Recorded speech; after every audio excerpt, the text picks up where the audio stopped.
Mesdames et messieurs, bonjour. La jeunesse de la République démocratique du Congo, ce grand pays à la tête d'un continent, représente près de 70% de sa population. Mais nous posons des questions. Est-ce que l'avenir de ces pays est-il rassuré avec ce jeune ou pas le jeune de son pays? Est-ce que le gouvernement congolais, avec sa politique, répond réellement aux besoins ou aux attentes de la jeunesse congolaise? Nous nous posons ces questions et aimerions savoir si la jeunesse congolaise est dans l'espérance de réussir et de changer le Congo, de porter la République démocratique du Congo vers son développement durable, puisqu'elle constitue la main-d'œuvre très importante, voire capitale. C'est sur ses épaules que repose le développement de son pays. Mais est-elle réellement préparée? Nous répondons à ces questions puisque nous avons avec nous plutôt, un jeune, un encadreur, M. Léon Galamouloumé, coordonnateur national de la solidarité juvénile pour la citoyenneté et le bien-être. Il est encadreur de jeunes et représentant ambassadeur de jeunes partout où il se présente. Il porte le drapeau de la République démocratique du Congo en Afrique et dans le monde. Bonjour Monsieur Léon. Bonjour Madame Marie. Vous allez bien? Très bien, merci. Et la Sojuscib, c'est ça? Oui. Elle évolue également. Très bien. Vous parlez d'une solidarité juvénile. Que doit retenir le Congolais qui nous suit ou bien tous ceux qui nous suivent à présent? Bien, les Congolais qui nous suivent doivent retenir que la solidarité juvénile pour la citoyenneté et le bien-être, c'est une organisation de jeunes qui milite pour le développement intégral des adolescents et jeunes, d'abord en RDC et partout dans le monde. Okay. Nous sommes une structure à intervention multisectorielle avec un focus sur la santé, l'éducation, la paix et la citoyenneté, l'entrepreneuriat et puis les genres et l'hygiène et l'environnement. Merci beaucoup. Nous pouvons vous poser la question sur vos organisations? Sans problème. Qu'est-ce que vous constatez dans la réalité ou bien dans l'exercice de vos objectifs? Ce que nous constatons est que premièrement, la jeunesse congolaise fait face à bon nombre de difficultés qui sont d'une part suscitées par un comportement à risque venant de leur part et d'autre part par une faible intégration du gouvernement, un faible engagement du gouvernement dans la prise en charge de cette jeunesse. Okay. Alors c'est ce qui ne nous permet pas souvent à atteindre le résultat toujours visé, c'est-à-dire que parfois la réalisation peut se limiter à 70-80%, alors que le 20% qui reste représente quand même une jeunesse encore dans des difficultés. Ça c'est par rapport à nous, mais si nous voyons cette intégration, cette intervention du gouvernement, nous pouvons encore voir que la barre est encore un peu plus basse, parce que si réellement nous intervenons, c'est vrai que nous accompagnons les actions normalement du gouvernement, mais que ces actions ne nous rendent pas toujours la tâche plus facile. Est-ce qu'il existe d'abord les actions du gouvernement sur terrain que vous êtes censé accompagner? Bon, sur terrain, c'est un peu difficile de dire oui et non. Mais puisque vous accompagnez les actions du gouvernement, mais quelles sont ces actions? Vous êtes censé accompagner les actions du gouvernement, ce qui veut dire déjà l'exercice ou bien l'existence de votre structure. Exact. Mais puisque vous êtes censé accompagner les actions du gouvernement, quelles sont les actions du gouvernement que vous accompagnez? Bon voilà, je peux dire, réellement parlant, on ne peut pas définir une action du gouvernement qui intervient dans une communauté donnée parce que nous sommes plus dans les périphériques, quand bien même à Kinshasa nous avons des activités. Mais sur papier, ça existe. Dans les idées véhiculées à la télé, ça existe. Je peux parler de l'encadrement de jeunes à travers l'agribusiness et l'entrepreneuriat autrement défini. Ça existe. Par qui? Par le ministère de la Jeunesse, à travers les conseils nationaux de la jeunesse. Je me rappelle de la formation qui a été donnée au secrétariat national, mais nous pouvons voir quelle a été la prévalence, quel a été le taux de participation de jeunes à cette formation et quelle a été l'information réellement véhiculée pour l'accès exact de ces jeunes à cette formation. Ça, c'est déjà le premier problème. Mais aussi, si nous voyons l'accès des jeunes à l'éducation. C'est vrai, il a toujours dit l'éducation pour tous, il y a la gratuité parce que nous intégrons également les adolescents. L'éducation est pour tous, oui, mais à quel niveau et pour quelle qualité? Parce que chez nous, nous nous posons cette question. Quel est réellement l'impact de la gratuité de l'enseignement sur la qualité de l'enseignement en RDC? Ça, c'est un problème aussi. Donc voilà, ce sont un peu les actions comme ça, si je peux dire, sur papier ou véhiculées, que nous sommes censés accompagner, quand bien même nous sommes de la société civile, mais ces jeunes sont normalement dans la société civile, mais aussi subissent les actions politiques. Voilà pourquoi nous disons nous accompagnons le gouvernement. Mais en fait, c'est toujours un grand problème à ce niveau-là. En fait, M. Léon, la difficulté de la jeunesse congolaise en général, et particulièrement celle de Kinshasa, puisque c'est là où vous êtes, c'est le siège des institutions, où il y a plus de bavures. Oui. Quels sont les problèmes de la jeunesse? Les problèmes sont multiples. Nous avons un vrai problème et le premier que nous, en fait, nous combattons, c'est l'accès. Les jeunes ont un problème d'accès à l'information. Les jeunes n'accèdent pas à l'information. Parce qu'ils ne veulent pas ou bien parce qu'il n'y en a pas carrément? Je dirais, les voies de communication ne sont pas adaptées aux jeunes. C'est d'abord ça. Il n'y a pas en soi un mécanisme clé, bien défini, bien déterminé, qui s'adapte aux réalités des jeunes. Il n'y en a pas. Jusque-là, en tout cas, il n'y en a pas. On peut parler des médias, oui, mais il n'y a pas également ces médias adaptés à la jeunesse. Non, il n'y en a pas. Et qu'est-ce qui est à la base de tout ça?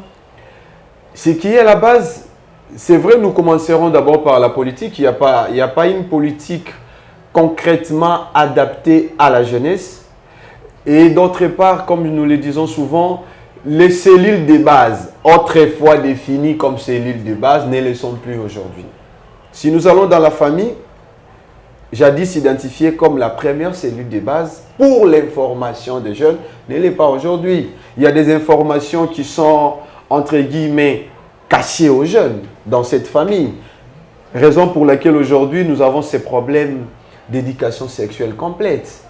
Pourquoi nous parlons, tout le monde parle aujourd'hui santé sexuelle, mais c'est parce qu'il y a un problème. Quel est le problème? C'est la non-accès ou le faible accès plutôt des jeunes à cette information liée à leur sexualité. Nous avons la toxicomanie aujourd'hui. Nous avons toujours déploré ça. Quand bien même on écrit fumer est préjudiciable à la santé. Mais tu verras les jeunes qui s'achètent des quand même accéder à la poubelle. Ils prennent. Et le gouvernement connaît qui fabrique, comment cela accède au pays et par où les jeunes vont pour acheter. C'est ça le problème. Les gouvernements? Vous parlez de l'État congolais là? Ah mais oui, ils connaissent. Non? Vous avez de preuves? Nous sommes de la société civile. Vous êtes de la société civile. Comment pouvez-vous nous donner, donnez-nous des indicateurs pour nous faire voir qu'ici, le gouvernement est informé de la vente de la cocaïne? Pensez-vous qu'ici, en RDC, il n'y a pas des offices légaux connaissant que tel produit ne peut pas accéder au pays? Moi, je vous l'ai dit. Moi, quand je voyage, il y a des fuites. Parlons seulement de l'aéroport. Il y a des fuites de mal, non? Quand vous arrivez, voilà, non, ça ne peut pas aller. Pourquoi? Parce qu'ils sont informés. La DGM est là pour... L'OCC est là, non? Il y a beaucoup d'offices, il y a beaucoup de directions ici au pays qui connaissent ça peut entrer, ça ne peut pas entrer. Par où verrouiller la porte, en fait?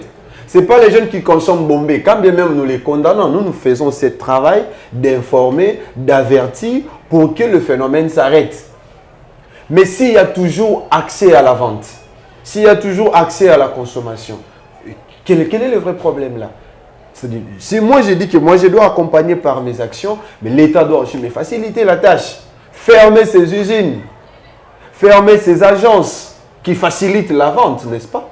C'est là. Donc si l'État congolais fermait ses usines, vous, la SOGICIB, viendrez maintenant pour récupérer le jeune et travailler sur leur réinsertion dans la société. Mais c'est ça le travail. Donc l'action du gouvernement étant absente, du coup, votre action ne pourra pas aboutir.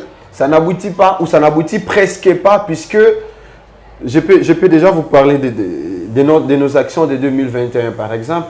On a eu à récupérer, si j'ai encore une bonne mémoire, 150 jeunes. Si je peux parler seulement de 150 jeunes Makala, parce que là je vois l'action menée à Makala. 150 jeunes consommateurs de la drogue et des boissons. Voilà. Ces jeunes vous disent, bon voilà, nous on n'a pas de travail, ou nous voyons ça et je pense que ça nous fait du bien à la place d'une bouteille de bière qui me coûte énormément cher, avec 200 et 500 francs, j'ai ma dose et puis je suis bien. Ok. Et la deuxième difficulté des jeunes? La deuxième difficulté est liée à la santé sexuelle et reproductive des adolescents et jeunes.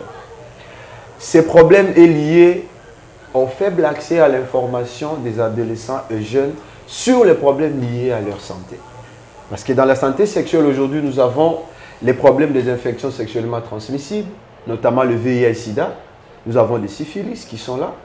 Nous avons des gonocoxies. Nous pouvons également parler des grossesses précoces et non désirées qui mènent aux avortements à risque aujourd'hui. Nous avons ces problèmes de violences sexuelles et violences basées sur les genres. Et nous avons ces problèmes de toxicomanie et de communication qui posent problème. Qu'est-ce qui se passe? Quand un jeune n'est pas bien informé, il accède facilement aux relations sexuelles non protégées. Quand les relations sexuelles sont non protégées, le jeune fait face directement ou est effectivement exposé aux infections sexuellement transmissibles, notamment le VIH. En dehors des infections sexuellement transmissibles, il y a la grossesse qui arrive. Et comme ces jeunes et son partenaire ne sont pas encore responsables, parce que la politique du pays ne donne pas à ces jeunes des moyens effectifs pour se prendre en charge, le jeune garçon va prendre fuite.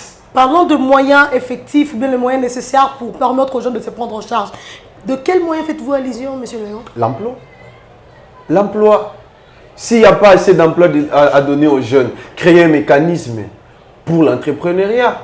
Ils sont intelligents. On ne peut pas dire qu'en RDC, il n'y a pas de jeunes intelligents. Ils sont là. Ils sont intelligents. Ils ont des idées. Mais ils n'ont pas de fonds. Et ce n'est pas facile au Congo pour un jeune d'accéder à un crédit bancaire. Ce n'est pas facile. Et avec ça, comment on va résoudre le problème? Dans tout ça, quels sont les mécanismes, bien les précautions, de mesures différentes déjà prises par le ministère de la Jeunesse? Puisque c'est un ministère en réalité pas politique, c'est un ministère technique, exact, en réalité, qui devait prendre tous ces problèmes de la jeune, et surtout que vous êtes là expert. Mais quelle est la politique, bien les différents mécanismes arrêtés pour répondre à ces problèmes ici précis de la jeunesse congolaise? Voilà, je ne suis pas porte-parole du ministère, en tout cas. Mais vous êtes son collaborateur, son partenaire. Ils sont nos collaborateurs, ils sont nos partenaires parce que nous vivons dans notre pays et tous, nous devons participer à l'émergence de la jeunesse et du pays. Ça, c'est clair. Mais vous connaissez au moins les objectifs assignés par le gouvernement? Ce qui est vrai. Et les différentes démarches déjà en Ce qui est vrai au niveau du ministère de la Jeunesse, il y a, comme j'ai toujours dit, sur papier et dans les idées, cette volonté. Cette sur volonté, papier et dans les idées. Moi, j'aime dire ça. Parce que dans la réalité, il n'y a rien. Nous avons cette idée sur papier et dans la tête qui se manifeste par ce que nous disons, d'encadrer le jeune.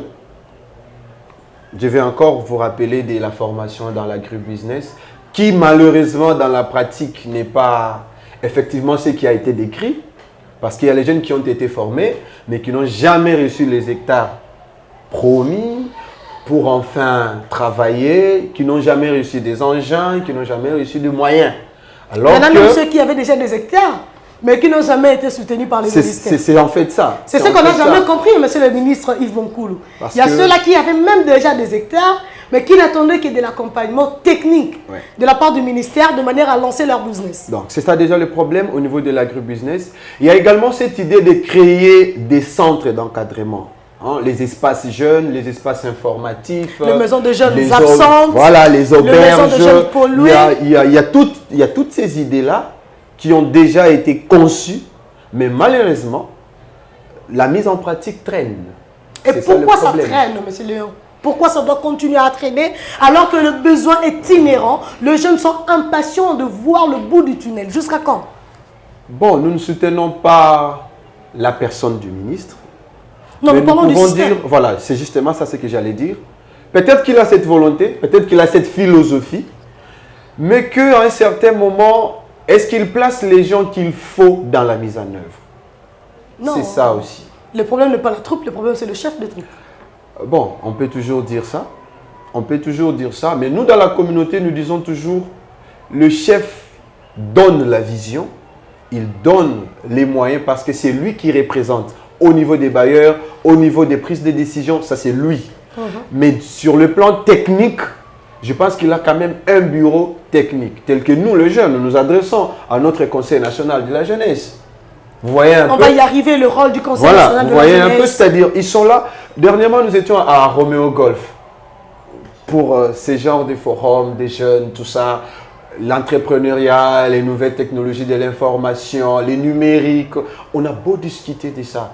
Et j'étais content de voir le président, l'actuel, du Conseil national de la jeunesse qui était là et qui a même demandé à ce que le ministère collabore toujours avec les conseils pour que la mise en œuvre ait plus d'impact au niveau des communautés. Mais je me demande, c'est à quel taux cette intégration, cette donation du Conseil national de la jeunesse pour que réellement nous jeunes, nous puissions bénéficier totalement de ce que, entre guillemets, parce que je dis toujours c'est aux idées et dans les écrits, la philosophie du ministère de la jeunesse est en train de promouvoir pour nous les jeunes. C'est ça aussi le problème. C'est ça aussi les problèmes. Donc, il y a persistance de ces fléaux, il y a persistance de difficultés, quand bien même, il y a quand même un projet pour les jeunes qui existe au sein du ministère. Monsieur Léon, il y a une chose. Il y a vraiment une chose. Vous connaissez tout ce qui se passe. C'est à deux volets. Nous commençons par la délinquance que vous maîtrisez. Oui. Après, nous allons chuter par les chances, les opportunités entrepreneuriales.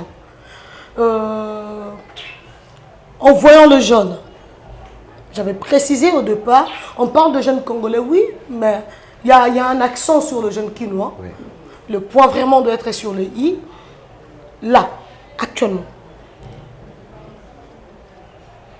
Par où il faut amener le jeune délinquant. Nous avons vu les mesures prises par le gouvernement Kanyamaka CC. Hier, c'était Boulou Angenga. Aujourd'hui, c'est Kanyamaka CC. Pensez-vous que c'est un espoir pour cette jeunesse de manière à obtenir leur réinsertion ou bien il faut accompagner avec d'autres mécanismes? Déjà, je salue la méthodologie des Kanyamaka CC. C'est pas comme les Congolais les pensent. Hein? Moi, je salue Kanyamaka CC dans son sens de la formation. Dans son sens de la formation. Par le fait qu'un jeune qui était délinquant peut aujourd'hui bénéficier d'une certaine formation qui après peut l'aider à réintégrer facilement la communauté. Mais les problèmes existent ou persistent comme vous venez de le dire puisque moi je pense que ce n'est pas le seul axe. Ce n'est pas le seul axe parce que ces jeunes doivent d'abord, premièrement, ce que nous disons au sein de la SOGICIB, bénéficier d'un renforcement des capacités sur la paix et la citoyenneté. D'abord ça. D'abord ça. Et deuxièmement, ces jeunes doivent être amenés à une prise de conscience accompagnée des emplois et d'un encadrement entrepreneurial. Pourquoi? Parce que si tous ces phénomènes-là continuent à prendre de l'essor, c'est puisque dans le pays, il n'y a pas encore cette dynamique ouverte à toute catégorie de jeunes pour se retrouver. Parmi ces jeunes, ne vous en faites pas, il n'y a pas que des illettrés. Non. Il y a des jeunes licenciés qui sont là. Il y a des jeunes diplômés qui sont là. Qui ont fait Kanyamaka CC. Il y a des gradués qui sont là. Il y en a. Et ceux qui sont là à Kanyamaka CC et ceux qui sont encore aujourd'hui dans nos communes, qui continuent à torturer nos mamans, nos sœurs. Et qui se battent comme dans une vidéo, nous voyons Bazo Bundala, Machette, Bapaou. C'est ça le problème. C'est ça le problème. Ce sont les jeunes désespérés. Ce sont les jeunes désespérés. Parce que nous ne nous arrêtons pas seulement à condamner le phénomène. Nous ne nous arrêtons pas seulement à condamner le jeune. Non. Chez nous, nous approchons le jeune. Nous essayons de nous mettre d'abord dans leur peau pour comprendre quel a été le stimulus dans tout ça. Pourquoi aujourd'hui ils se retrouvent dans ça? Parce que le problème n'est pas seulement dans la condamnation, le problème est dans l'identification du problème. Qu'est-ce qui fait que toi aujourd'hui tu as étudié, même si tu es D6, mais tu as étudié, mais que du coup tu choisis la rue et que tu choisis la délinquance? Pourquoi? Moi, il va te dire, écoute, moi j'ai fini, oui, mais j'ai jamais trouvé de l'emploi. Ce n'est pas dû au système éducatif de la démocratie du Congo. Pas tellement. Ne pas trouver de l'emploi après avoir passé plusieurs années dans le banc de l'école, sur le banc de l'école plutôt, les humanités, l'université. Du coup, on se retrouve dans la rue, Koulouna. Bon, le système éducatif congolais, c'est vrai, on l'a toujours déploré à un certain moment. Mais le vrai problème aussi dans tout ça, j'ai toujours dit, c'est un manque à notre niveau d'observation, c'est un manque de collaboration entre le ministère de l'enseignement supérieur, l'enseignement primaire et le ministère de l'emploi. Pourquoi? Parce qu'au Congo, il est difficile de trouver un étudiant travailleur chez nous, en tout cas jusque-là, non. On pense que quand on étudie, on doit seulement étudier. Et on va chercher le travail après les études. Et après, quand tu finis tes études, tu vas dans une entreprise, on te dit 5 ans d'expérience. Madame, je viens de finir l'université, vous m'exigez 5 ans d'expérience. Où est-ce que j'ai eu ça?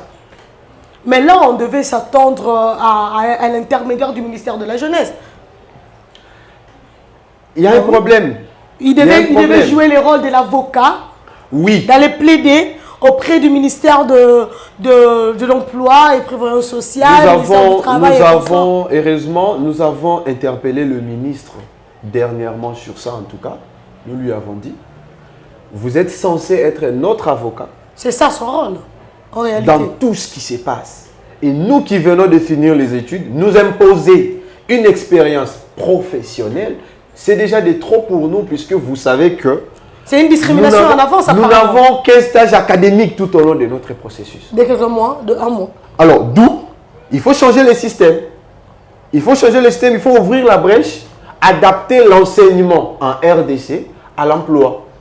C'est-à-dire me donner la possibilité d'étudier et de travailler au même moment. Malheureusement, je vois un étudiant de l'UNIKIN qui quitte la maison à 7 h pour revenir à 16 h. Quand est-ce qu'il ira travailler? Il va travailler à 19 h. C'est ça le problème. Et demain matin, il doit aussi être à l'université. Ça, c'est un vrai problème. C'est-à-dire, le système éducatif doit être revu à ce niveau-là. À ce niveau-là, déjà, c'est un problème. Et au niveau de l'emploi, on doit aussi revoir. On doit revoir ces critères-là d'embauche parce que ça ne facilite pas aux jeunes ces bénéfices d'emploi. Et c'est pourquoi ces jeunes se retrouvent dans la rue. Ils sont là, ils peuvent même se débrouiller. Il ouvre sa petite cabine, tout ça. Et du coup, nous avons nos policiers très bien formés, très bien en tout cas, qui vont venir là pour le déranger. Nous aurons nos agents communaux très bien formés, qui vont venir là pour dire non, ne vendez pas ici. Allez-y. Mais tout en leur remettant les tickets, oui, il y a quand même des taxes. Ils payent leurs 500 francs, leurs 300 francs, leurs 200 francs. Mais vous voyez ça, vous, de la société civile, vous ne faites rien pour dénoncer. Et puis éduquer la masse de ne pas se placer là où c'est interdit. Ce qui est vrai, accuser la société civile de fermer sa bouche, je dirais non. Ce n'est pas pour rien que nous sommes en train de parler librement. C'est parce que ce sont des actions que nous déplorons toujours, en commençant par le chef des avenues, des quartiers, nos bourgmestres et voire même au niveau de la territoriale. En tout cas, nous faisons notre travail. Même au niveau de nos compatriotes, dans nos milieux de vie, en tout cas, nous faisons ce travail-là. Pour leur dire, voilà, tu peux vendre, oui, mais je pense que ce n'est pas le milieu idéal. Mais il y a un problème dans tout ça. Parce que moi, je ne vais pas construire un marché pour eux. Même si j'ai cette bonne volonté-là, l'État, les super États, va me dire que ce n'est pas ton travail. Donne-nous cet argent-là et nous allons faire ça. Vous voyez le vrai problème? Et là, j'ai toujours plaidé pour la libéralité de ce secteur. C'est ce qui manque. Dans le Barango, tout le jour, l'État congolais veut libéraliser ce secteur. C'est ce qui manque. Bon, Sungambo qui s'est développé. Ce qui veut centraliser le secteur, c'était. Monsieur Ngala Mouloumé, il y a une chose. L'entrepreneuriat dont vous faites mention ici. Quelles sont les opportunités réelles, les chances pour les jeunes entrepreneurs en République démocratique du Congo? Puisqu'ils doivent s'en sortir à tout prix. Mais pour s'en sortir, n'dengeni. Bon, d'abord pour parler des chances, nous aimerions d'abord commencer par les problèmes. Ok. Les problèmes d'entrepreneuriat en RDC est premièrement lié à la formation et à l'information. Parce que la jeunesse congolaise n'est pas bien formée ni bien informée sur l'entrepreneuriat. Tu peux trouver 3 jeunes dont l'un a l'argent, l'autre a un terrain et l'autre a l'idée, mais ils sont capables de se mettre ensemble pour monter une entreprise. Parce que pour lui, le pays ne l'a pas aidé dans ça. Le pays ne lui a pas facilité ses tâches à comprendre que je peux manquer l'argent, mais facilement avec un autre qui a cet argent et un autre qui a un terrain ou qui a un bureau, facilement nous pouvons créer une entreprise. Chez nous, je dois me battre seul pour bien survivre. C'est ça d'abord le premier problème. Je ne suis pas formé ni bien informé que aujourd'hui, chaque problème de ma communauté peut se transformer en opportunité pour moi. Je peux créer un projet, bénéficier d'une subvention et aider ma communauté en aidant moi-même. Ça, c'est d'abord le premier problème que jusque-là, l'autorité compétente n'a pas facilité du côté jeune. Ça, c'est le premier problème. Quand le deuxième? Et l'autre face du problème, le deuxième maintenant, c'est l'ouverture maintenant de ces opportunités des jeunes entrepreneurs au Congo. Comme j'ai toujours dit, le Congo a beaucoup de jeunes entrepreneurs. Aujourd'hui, c'est partout, hein, start-up. Aujourd'hui, on en parle, hein, on en parle. Mais que bénéficient ces jeunes quand ils amènent leurs projets? Dernièrement, comme je l'ai toujours dit, à Roméo Golf, le ministre nous a dit, bon voilà, vous avez des projets, il faut venir, il faut consulter. Le ministre a le moyen pour vous devez... Bon, il n'a pas les moyens, mais l'État... L'État, oui, parce que dernièrement, on avait quand même signé ces projets d'accompagnement des projets de jeunes. Avec la COPA. Justement, avec la COPA. Ça a pris 2 ans pour le financement. Et bien d'autres. 2 ans, oui, 2 ans. Et bien Quel est ce projet? 2 ans. Bon, je n'entre pas aujourd'hui à la COPA, pardonnez-moi. 2 ans seulement, je vous rappelle 2 ans. Évoluons. Je compte seulement 2 ans. Hein, oui, voilà. 2 ans la COPA. Avec ça, il y a la BAD qui a également financé pour ça, pour essayer de soutenir les projets de jeunes. Mais un problème capital qui se pose, c'est l'information. Est-ce que l'information parvient aux jeunes? Par quel canal? Par quel canal? Nous l'avons dit à son Excellence pour dire, voilà, nous venons chez vous avec nos projets. Je vais encore le répéter ici. Qu'est-ce qui se passe? Je dépose mon projet. Oui, nous allons vous appeler. On ne m'appelle jamais.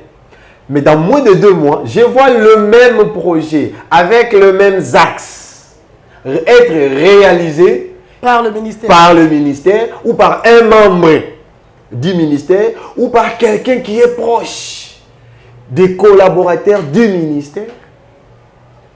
Alors que c'était mon projet à moi. Nous lui avons dit, peut-être vous n'êtes pas au courant. Mais en tout cas, vos collaborateurs là, il y en a qui nous chippent nos projets. Il y en a qui nous chippent. C'est ça le problème aujourd'hui. Les opportunités sont là, oui. Aujourd'hui, avec le numérique, avec les nouvelles technologies de l'information, avec l'agribusiness, les opportunités sont multiples. Mais est-ce qu'elles aboutissent? Non. Pourquoi? Parce qu'au niveau de l'État, il manque cet accompagnement-là. Cet accompagnement devient exclusif et discriminatoire. Excusez-moi, le mot est fort, je l'assume. C'est pourquoi? Parce que nous accompagnons ces jeunes. Nous écoutons leurs cris d'alarme. Vous voyez? Et vous-même, vous êtes jeune. Et nous-mêmes, nous sommes jeunes. Victimes de mêmes problèmes. Victimes de mêmes problèmes. C'est ça en fait les problèmes. Nous avons un projet que nous avons introduit. Un projet d'accompagnement des filles mères à Makala. Nous traitent de voleurs, nous. Par les jeunes filles mères de Makala. Mais le projet a été déposé. Qui a été réalisé d'une autre manière par une autre personne. Qui n'a même pas une association. Par le ministère de la Jeunesse. Je ne vais pas dire que c'est pas le ministère. Ou vous avez déposé dans le ministère de la Jeunesse, non? Oui. Ok. Mais le projet a été quand même exécuté. Exécuté. Alors que le projet était déposé. Pas même à Makala. D'autre part, mais en tout cas, c'était les mêmes Français. Les mêmes Français. Nous prenons seulement acte. Vous voyez? Donc, ce sont les difficultés pareilles. Quand vous parlez des opportunités, quand vous parlez des opportunités, quand bien même il y en a, mais moi je parle plus des difficultés. Parce que les jeunes ne font pas face aux opportunités. Ils font face aux difficultés. Nous chutons. La dernière question, et vous aurez votre mot. Le projet de développement à la base 145 territoires. L'opportunité pour le jeune, vrai ou faux? Vrai. Que doit saisir le jeune Congolais avec ce programme de 145 territoires? Ils doivent militer pour bénéficier d'emplois. Ils doivent militer. Ne pas tenir compte du discours. En tout cas, militer. Comment il faut faire? Militer, oui. Il faut saisir le ministre de la Jeunesse. il faut saisir tous les conseils provinciaux de jeunes pour ça. Ils doivent aller s'accaparer du programme de 145 territoires.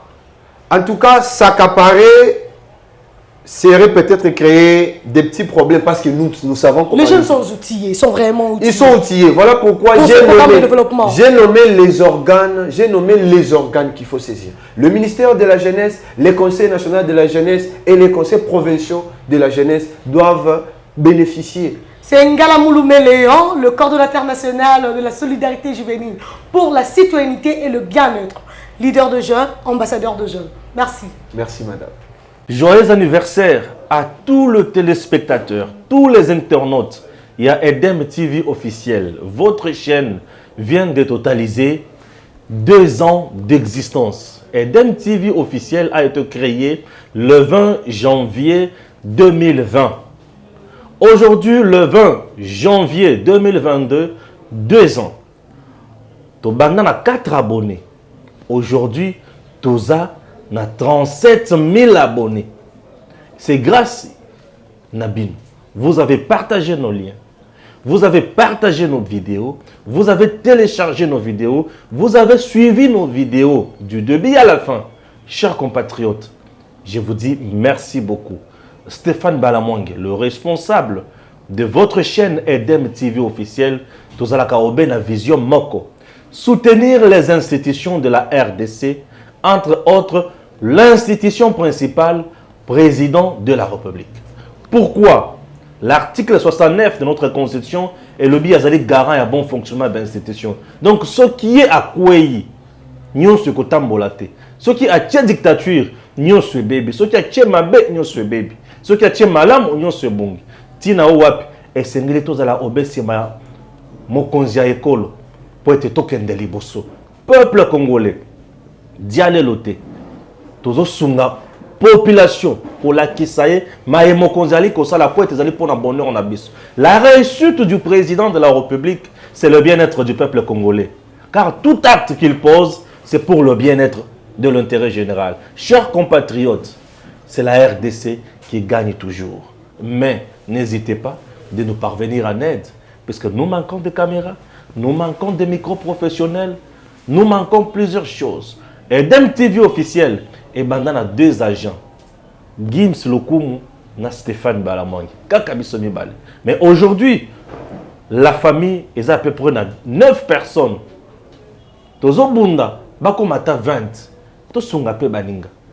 Congolais, Bessikanyo Swali, Asunga Congolais. Aujourd'hui, nous sommes là.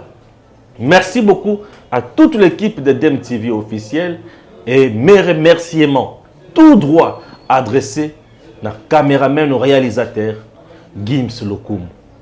Ça n'a pas été facile. Je suis très rigoureux moi.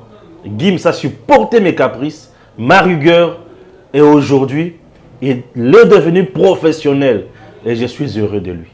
Chers compatriotes, que Dieu bénisse la RDC et surtout, c'est la République démocratique du Congo qui gagne.